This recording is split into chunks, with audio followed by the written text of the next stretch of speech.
पृथ्वीवर एक राक्षस राज्य करीत होता. त्याचे नाव दुर्गमासूर. तो अत्यंत बलवान आणि पराक्रमी होता.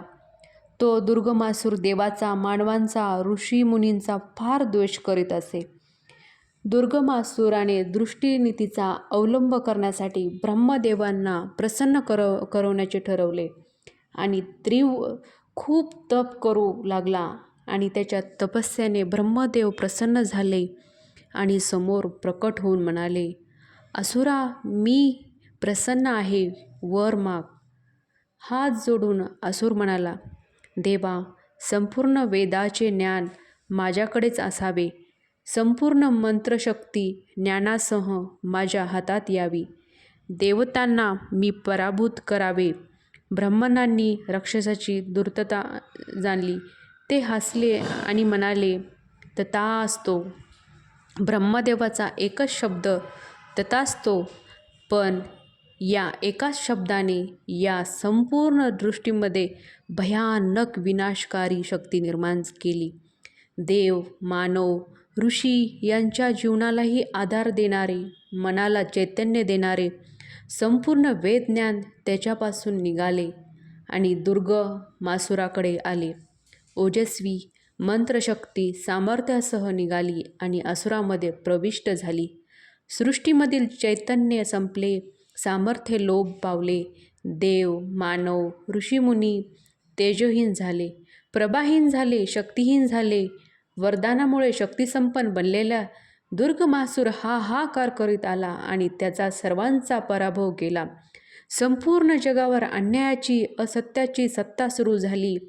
दुर्गासूर उन्मत्त, बेफाम बनला आणि मानवांच्या हत्याकांडाचे भयानक पर्व सुरू झाले. अखेर सर्व देव, ऋषी आणि मानव अरण्याकडे धावले आणि गहन अरण्यातील खोल गुहेत लपून बसले.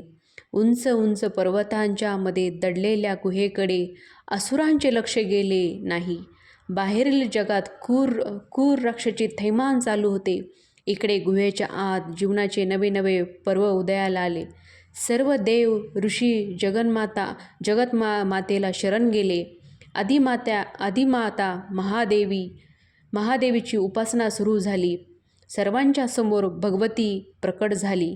कसे रूप होते तिचे! आगळे वेगळे आणि भव्य. सृष्टीमधील उंच उंच पर्वत, डोंगर, हिरवीगार झाडेझुडे, नाना रंगी फुले, पाने, रसरशीत डौलदार फळे या सर्वांची मिळून देवी तयार झाली. रूप विविधरंगी पण तेजस्वी. जिकडे पाहावे तिकडे देवीची तेजस्वी डोळे दिसत होते. सर्वजण तिला शताशी असे म्हणू लागले, पण देवीच्या 100 नेत्रांमधून कृपामृतांचा वर्षाव होऊ लागला.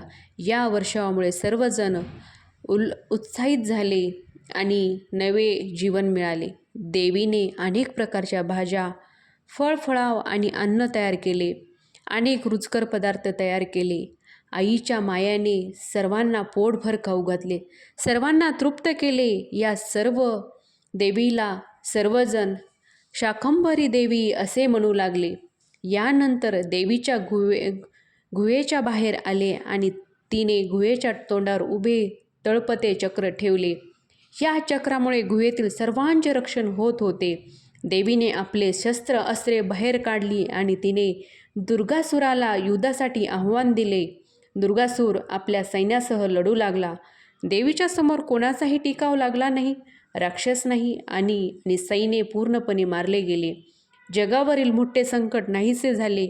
सर्व ज्ञान, मंत्र, सामर्थ्यासह देवाकडे, ऋषीमुनींकडे, मानवांकडे परत आले.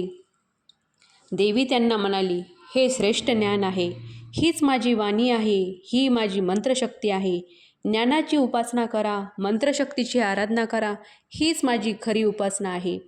तुमचे कल्याण हो. एवढे बोलून देवी अंतर्ध्यान पावली आणि शाकंभरी देवी ही खऱ्या अर्थाने माऊली देवी होती. म्हणूनच पौष पौर्णिमेला शाकंभरी देवीची उपासना केली जाते.